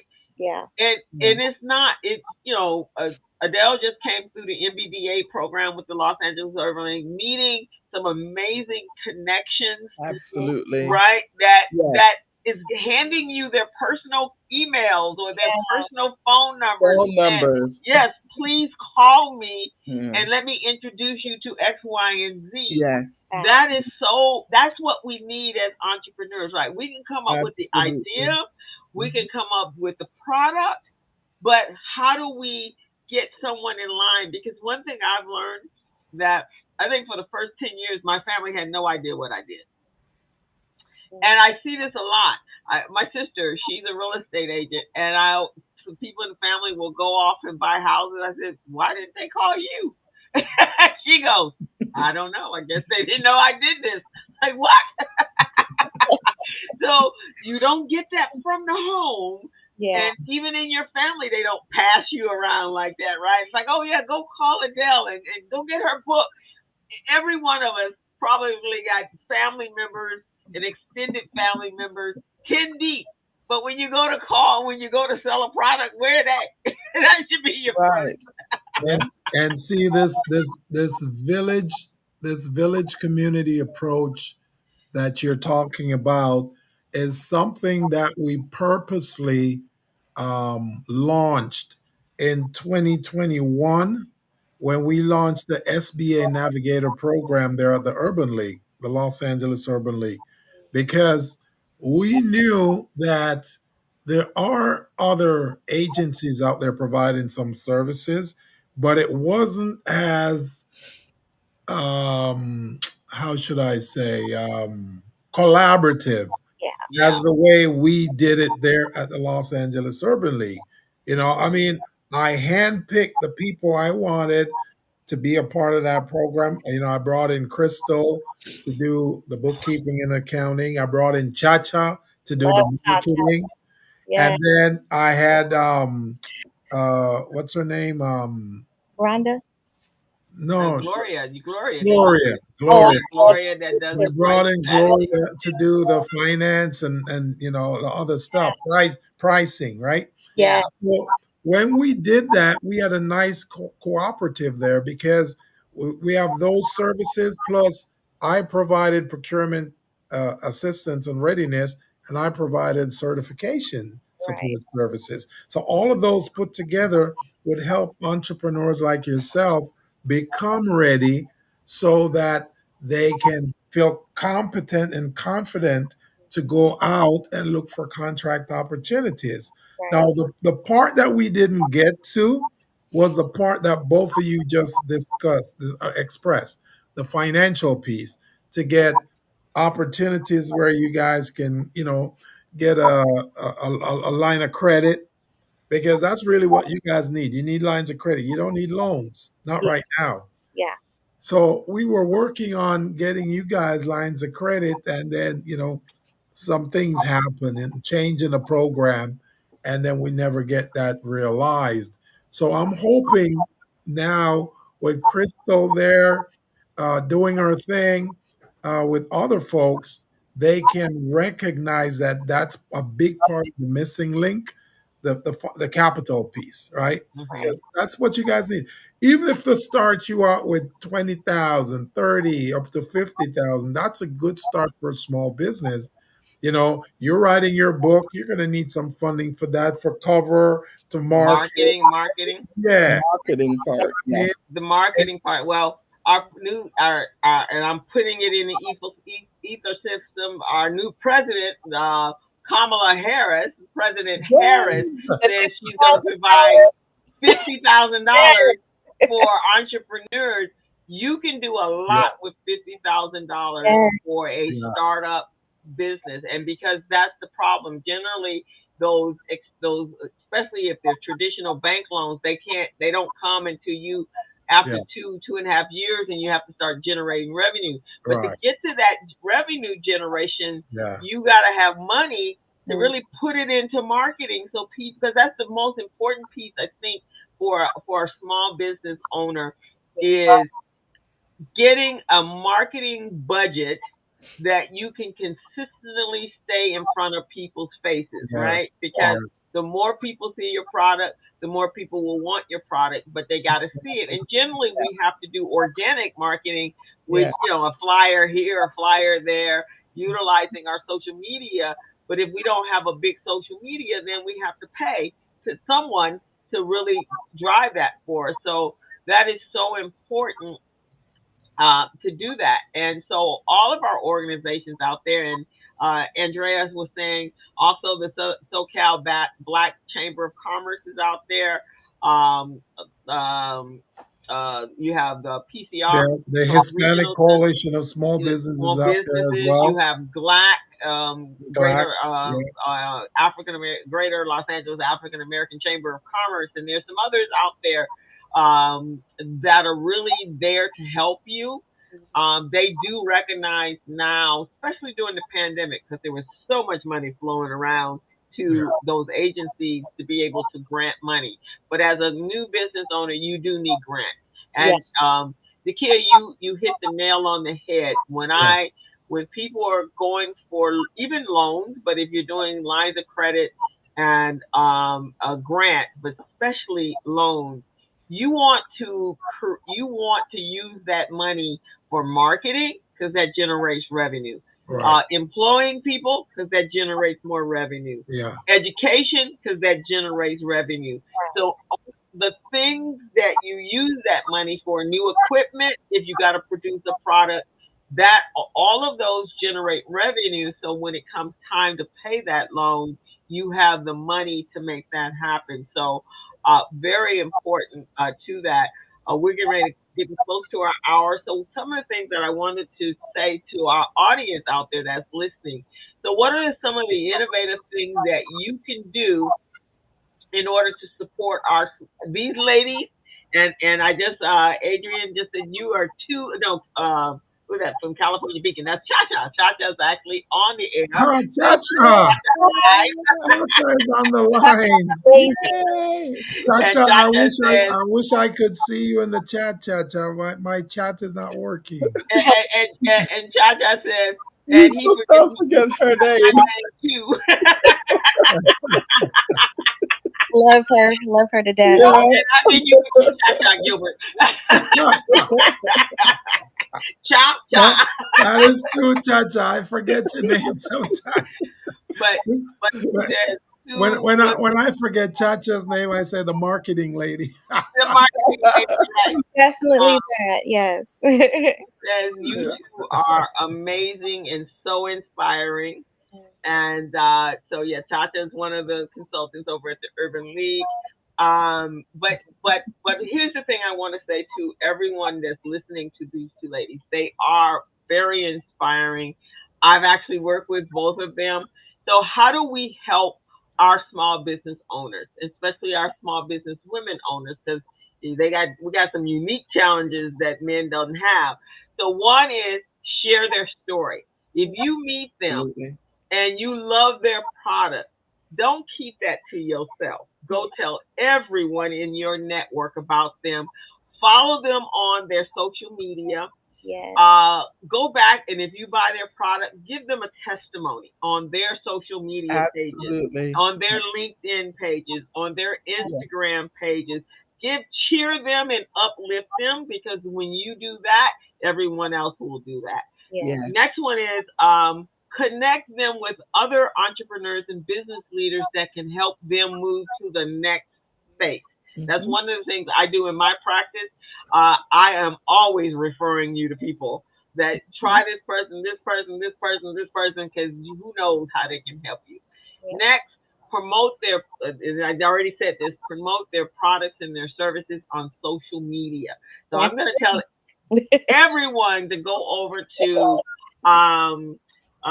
Dr. Dorian Delroy.com and buy her books. And then I'm going to tell you all to go over to the Cookie Dip Company and buy. This is Christmas. Both of these are Christmas presents. Yes. Upgrade your snacking this holiday season. This year they can leave out a jar of cookie dip for Santa Claus. Santa Claus. Yes, and some cookies. And actually, that's a campaign for you, Zakia. Cookie books for Santa Claus. Thank you for that, Jim. And then number 4, if you're in a position, invest in their business.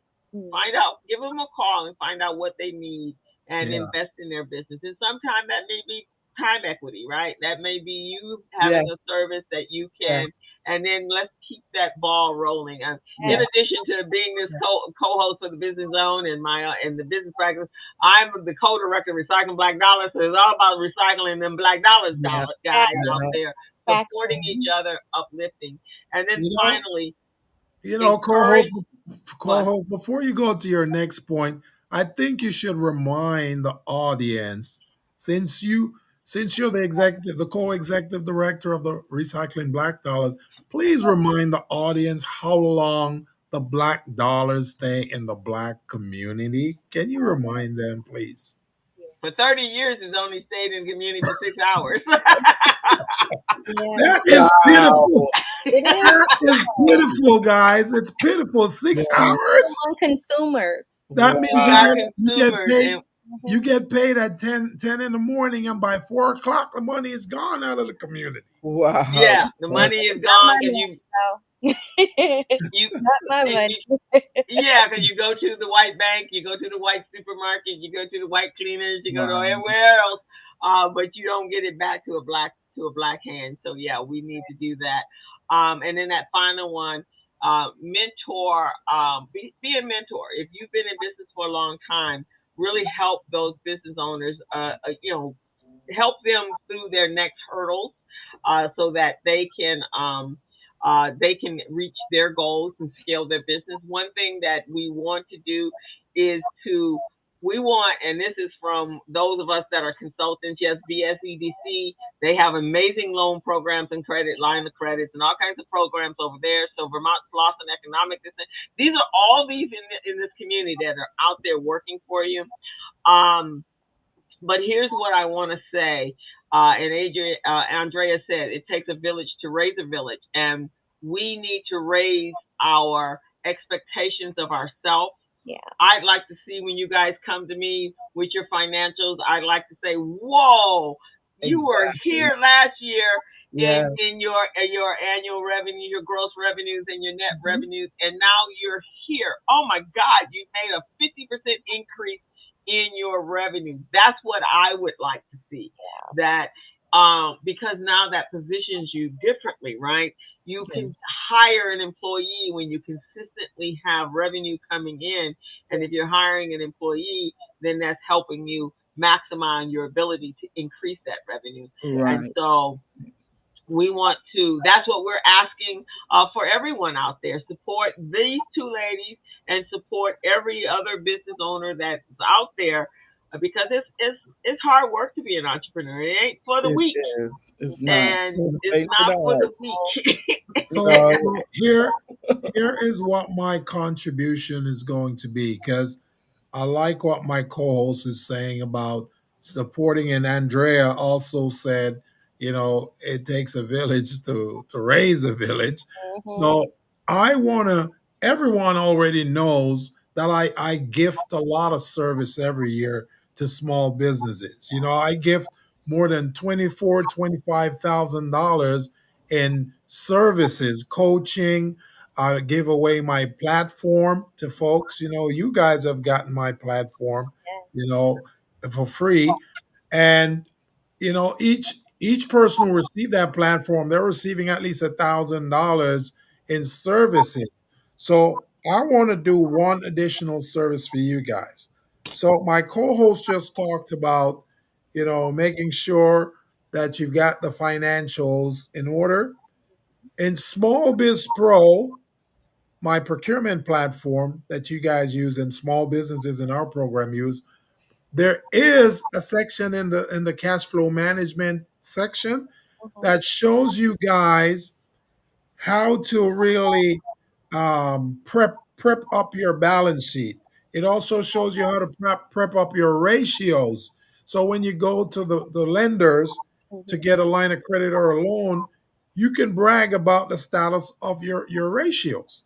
Whether it's your debt to equity ratio, your working capital ratio, your cash flow ratio, your current ratio, all of those things, right? They're all there. And the percentages are there too.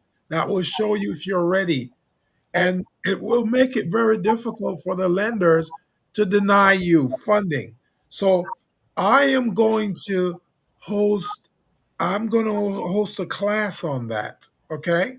And I want all of you guys to tell your other entrepreneur friends so they can come and I can serve you guys well. Because if you can see how you can master that, when you go to Crystal to do the bookkeeping, it's going to be so much easier because then you're going to understand why the assets look a certain way, why the liabilities look a certain way, and the owner equity on your balance sheet. Okay? Okay. So remember that, guys. Okay.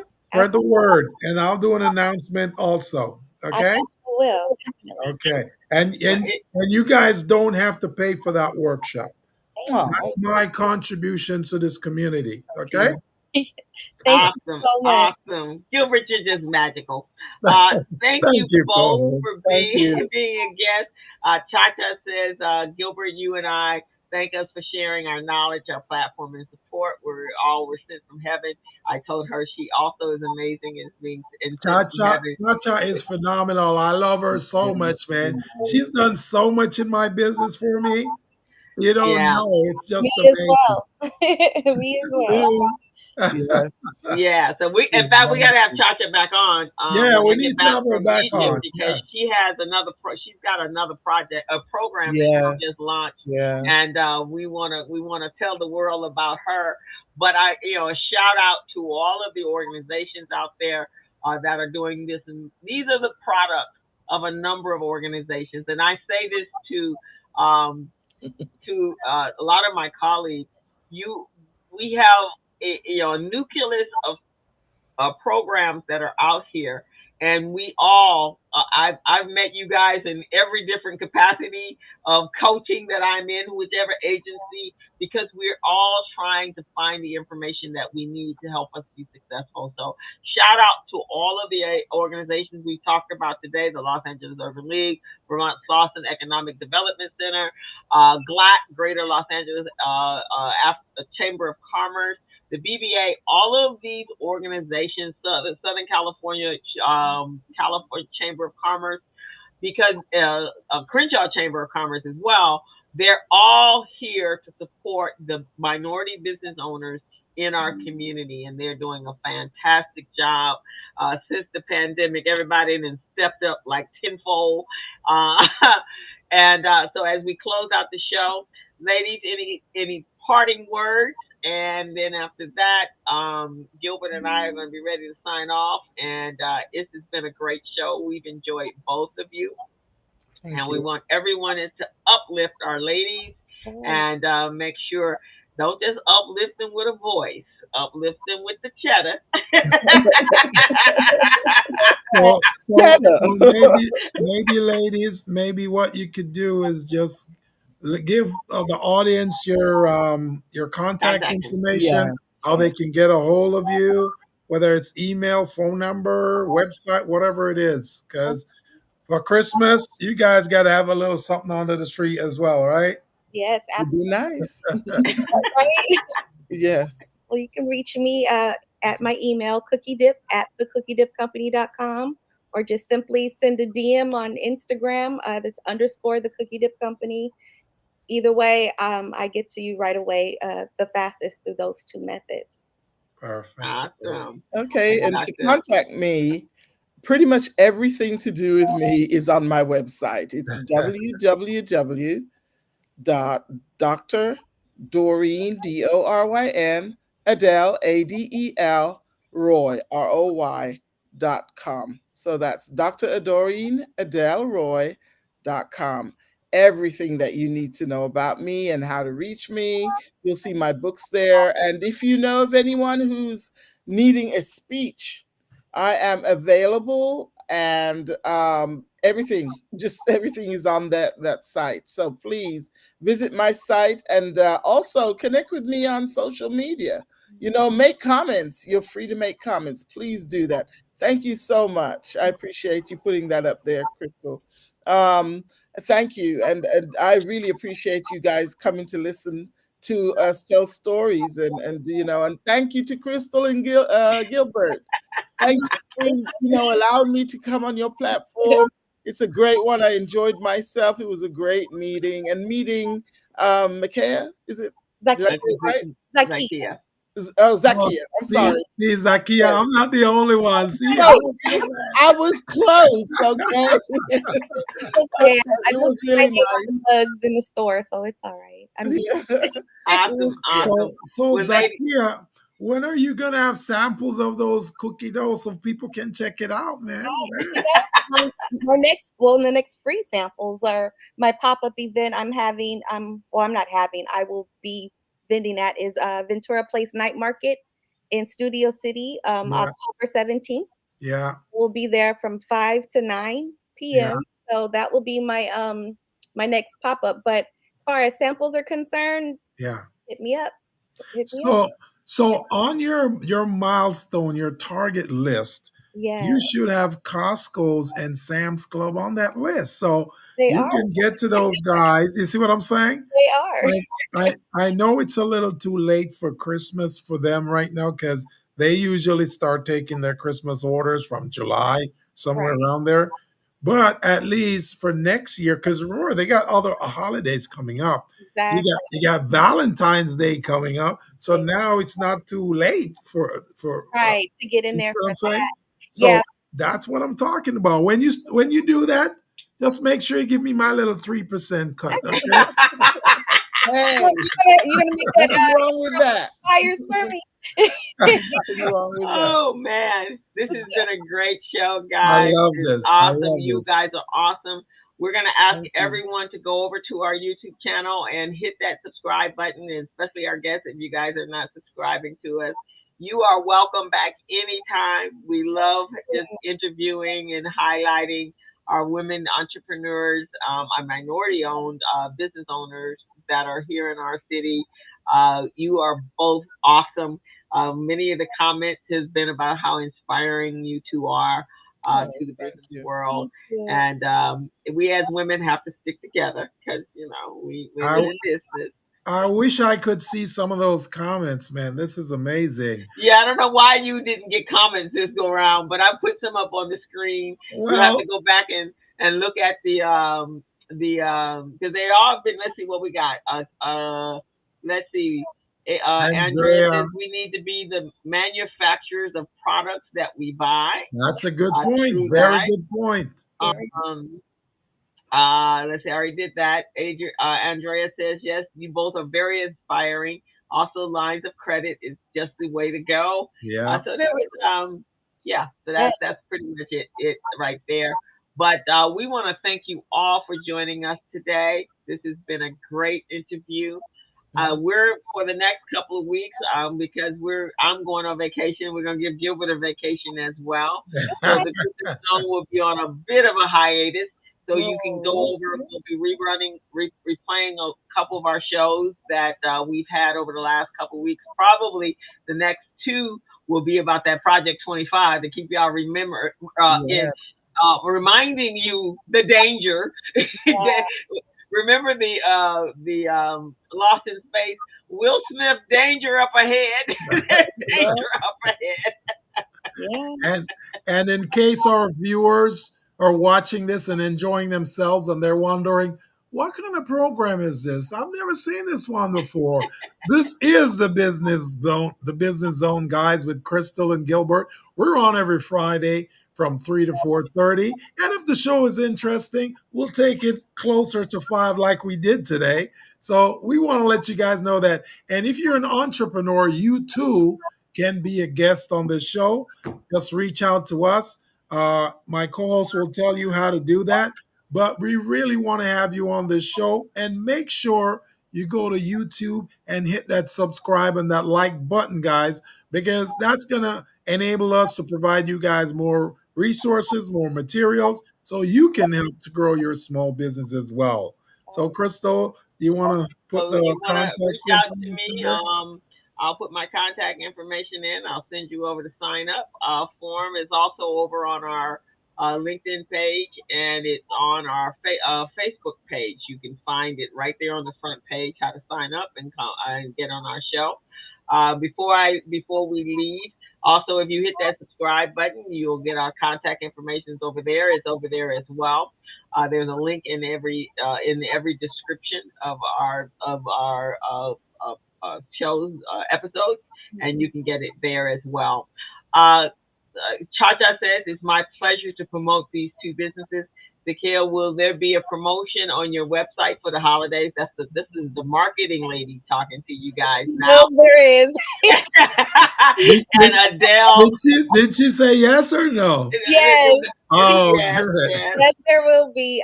Subscribe to my website for all marketing and promotions. You'll start seeing some in your inbox. But yeah.